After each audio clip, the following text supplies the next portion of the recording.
Well, I wanted to stay silent, but now I feel the need to speak loud. Former world number one has been handed a 4-year ban from tennis. There was no way to know it, but I feel responsible for what happened. Endless lies, conspiracy theories, deep-rooted corruption, a victim of ill-fated judgment.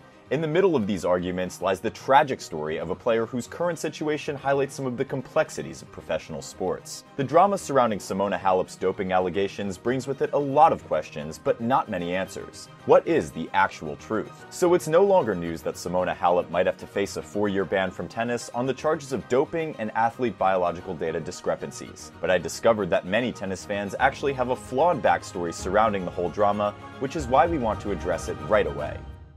Following an in-competition doping test that was done on August 29, 2022 at the beginning of the US Open, a urine sample was taken from Simona Halep, and it would later be discovered that her urine contained a banned substance called roxadustat. Now, roxadustat is legitimately used in medical treatment of anemia, and it works by stimulating the production of EPO, or erythropoietin, which increases the hemoglobin content in the blood and delivers more oxygen to the tissues. As you would expect, this results in better performance if an athlete takes this substance. There are certain cases where an athlete can use this banned substance, but it has to be in accordance with a therapeutic use exemption. Now, this has caused a lot of back and forth in sports because you could literally just cook up an excuse to use these substances and claim that it's for a medical condition. It's why players like Andy Murray weighed in on the situation and requested for a system to be put in place so that nobody abuses these substances. The Scot previously criticized Maria Sharapova and Marin Cilic for failing drug tests after taking banned substances, and he also called for all exemptions to be made public. It's because of things like this that made a few fans believe Serena Williams and Rafa Nadal were also guilty of doping, because after some Russian hackers broke into the World Anti-Doping Agency database and released confidential data on 29 athletes, it was revealed that Serena had been on steroids for therapeutic usage for many years during her career. So what were the health problems for which Williams received the TUEs? Well, that's a story for another day. Do you remember when former top 10 player Fernando Verdasco was given a 2-month suspension after failing a drug test, saying that he forgot to renew his therapeutic use exemption when it expired? I probably wouldn't beat Novak Djokovic or Jannik Sinner even if I pumped myself up with performance-enhancing drugs, but when you consider the fact that players who use these drugs are already athletes competing at the highest level, you begin to understand that it makes a lot of difference.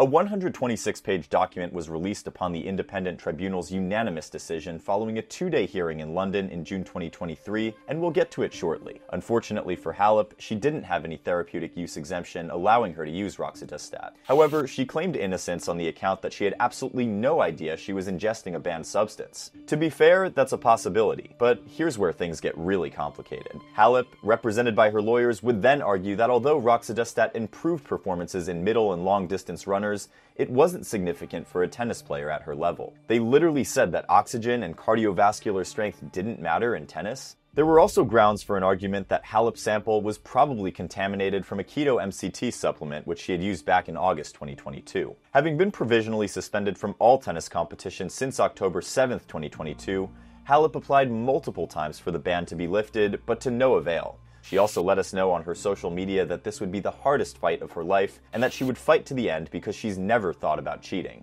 Halep subsequently received a lot of support from fellow professionals and fans. But now, let's get to the juiciest part of the story. Fast forward to a couple months later, and we would then see witness statements filed on Halep's behalf from 4 people, including her coach Patrick Mouratoglou and Darren Cahill. We'll come back to this as well. So Halep has been working with Patrick since March of 2021, and she moved to his academy in France later that year. Upon the 2022 tennis season, we saw her struggle with heat, humidity, and nasal problems at the City Open in Washington, D.C. After that, she was given some TUE to help with her nasal problems. Her physiotherapist, Candice Goyer, who happened to be a part of Mouratoglou's team, would then recommend adding a collagen supplement to her nutrition, which is the keto MCT. It's not like an over-the-counter supplement. She actually had to order it from a Canadian-based company. Based on that recommendation, Halep started taking these supplements, but not after repeatedly asking the Mouratoglou team if they were safe to use. Halep then checked the container and saw no banned substances on the label. She also confirmed again with Mouratoglou himself, and he gave the go-ahead, so to say. She then took the supplements before the US Open, and after her first-round loss, Halep decided to undergo a nasal surgery to correct her breathing problems. With the surgery, Halep effectively ended her 2022 tennis campaign and was looking towards a comeback in 2023. That comeback didn't quite happen though. When Halep's test results came out positive for roxadustat, She would then deny using it, saying that it would have even interfered with her recovery from surgery. Things are starting to get interesting at this point until a little weird observation comes to light.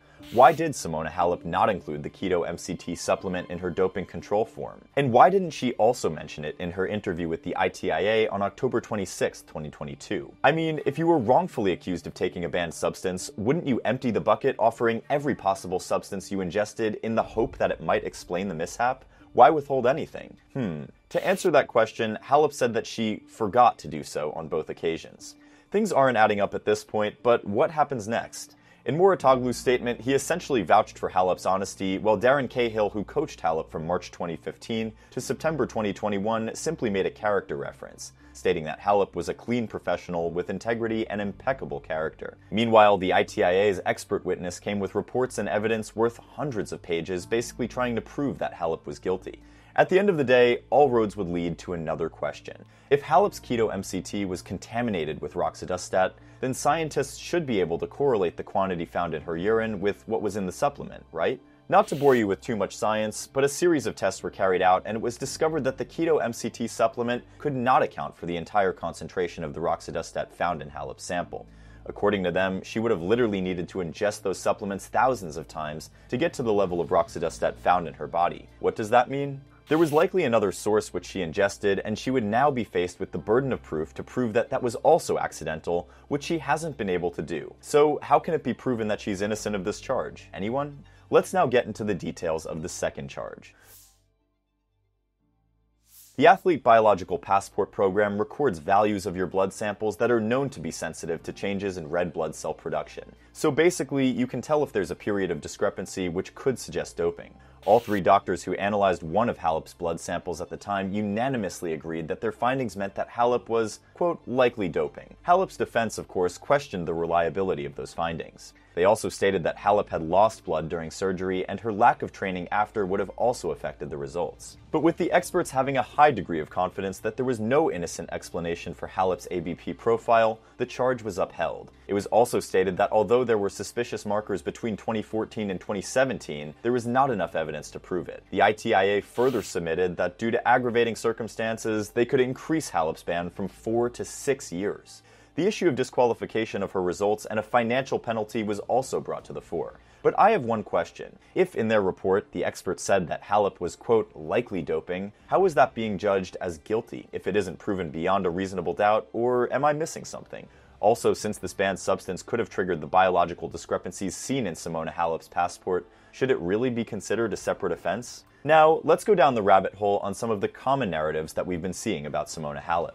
Halep should just come out clean and admit what she did. She's guilty and she got busted. If you're in that school of thought, I honestly understand your point of view, and it's valid because as an athlete, you're responsible for what goes into your body, and the rules are what they are. Also, the evidence against her is quite significant. But I have one question for you. Seeing how everything played out, is it possible that Halep actually didn't know she was taking banned substances, seeing that they were given to her? If you think that there's a slight chance that she's innocent, then maybe we need to look at some other perspectives before coming to a conclusion, which leads us to the next narrative. Simona trusted the wrong people. There's something about Patrick Mouratoglou and his team that's disturbing. This is yet another valid line of thought because in reality, Mouratoglou's team was responsible for handing her the supplements, and they should have known better. Back in November 2023, Mouratoglou admitted that he felt responsible for the whole situation, and we found out that Halep hadn't spoken to him for months. Seeing that Halep had become a two-time Grand Slam champion and was world number 1 for 64 weeks under Darren Cahill, you can't help but think that she might have made the wrong decision leaving Cahill, who had coached her for 6 years. I mean, look what he's done with Yannick Sinner. The truth is that I can't blame anyone who's pissed off by the Mouratoglou team seeing their involvement in the whole situation. Although Mouratoglou released this statement shortly after Halep got hit with the ban, there isn't too much to make out of it. Former WTA world number 1 Kim Clijsters accused Mouratoglou of manipulation, and really, you sometimes wonder if there's any institutional punishment for his role in Simona Halep's ban. Here are Andy Roddick and Kim Clijsters' takes on the Mouratoglou-Halep situation. It's a tough situation when she's going to court on the same day that he's releasing top 5 lists on Twitter for servers. I agree. I agree. It sits so wrong with me, and I'm trying to put myself in the situation of, understanding, like, yeah. And I'm curious just for the future of like the WTA, like everything, like 'cause this can happen over and over again. We've seen it in the past where you have these coaches that come in and they take over the life of a player, and they want to be in control of everything and everybody that talks to the athlete. And it's yeah, it's definitely a huge red flag, and I feel really bad for Simona. Now let's move on to the next narrative. Why would Simona Halep start doping now? She's been a top player for so long.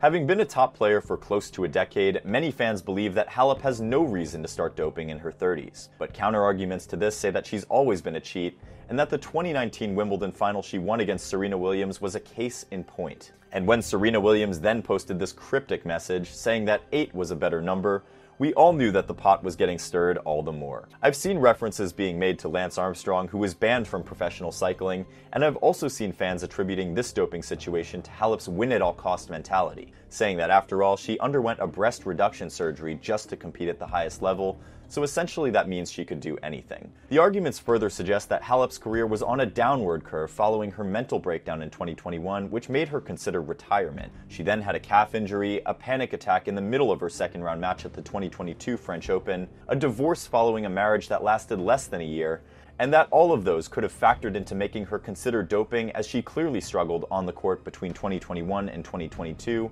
all while she was going through an uncharacteristically chaotic moment in her life, which could have made her desperate. My response to this is, wow. These theories are endless. But there's more. Simona Halep is being picked apart. Why 4 years? What about others who doped and were given much lesser punishments? To address this narrative, we have to look at a number of players who were faced with doping allegations.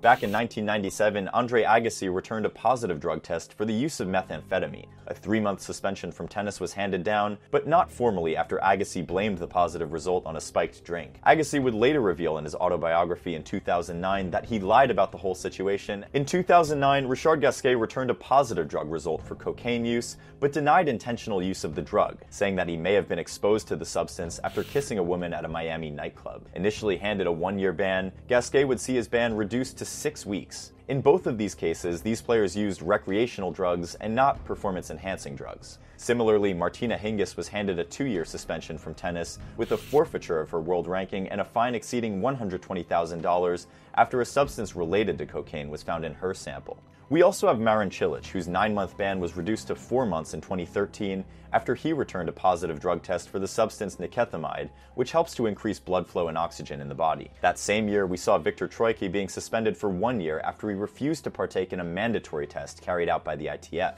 And then we have the famous Maria Sharapova doping case, where she admitted to using a drug named meldonium. Her 2-year ban would then subsequently be reduced to 15 months. In Sharapova's case, the substance had only been recently banned, which played a role in seeing her suspension reduced, yet it took the Court of Arbitration for Sport 8 months to reach that final decision. In 2019, we saw Beatriz Haddad-Maia get suspended for 10 months, and around that same period, we saw Nico Jarry get suspended for almost a year. More recently, we saw American Jensen Brooksby get an 18-month suspension after missing 3 doping tests. But his ban would then also be reduced to 13 months. The point being, there are many other tennis players who have also been faced with suspensions. So why is Halep's treatment so much more severe than the others? After several delays and postponements for her hearing multiple times, the decision was upheld on September 12, 2023, and since then, we've seen Halep receive lots of support from the Professional Tennis Players Association and legends like Chris Evert, Boris Becker, and Alex Corrieta. It's been revealed that 2 experts allegedly changed their initial opinions about Halep's AB passport when they found out they were dealing with Halep specifically. Any idea why that might be? Because if it's true, then it's deeply concerning and could possibly represent real corruption. Appealing to the CAS is Halep's last legal chance to see the doping ban lifted or shortened for the 32-year-old. And having presented her case in Lausanne, Switzerland, after almost 3 days of the hearing from February 7th to 9th this year, we await a decision. But I want to believe that a 4-year suspension in this case seems quite harsh, putting a number of factors into consideration. Another thought comes to mind. What is expected of the WTA in situations like this, and is there anything that they could do differently in the Halep situation? Let's also talk about the complex world of anti-doping for a second. So we know that the anti-doping structure has a zero-tolerance policy, which essentially means that if a substance is in your sample, you're responsible no matter how it got there. But when you take a look at the prohibited list, you discover that as an average athlete, you most likely don't know about many things you should be taking or shouldn't be because it just looks like one generic list. Top players should know better, however, since they mostly have a team of professionals around them. Also, how far has research gone into showing the extent of which tiny concentrations of these banned substances actually affect performance? Have all of these substances actually been thoroughly researched? How many prevalence studies have we actually seen?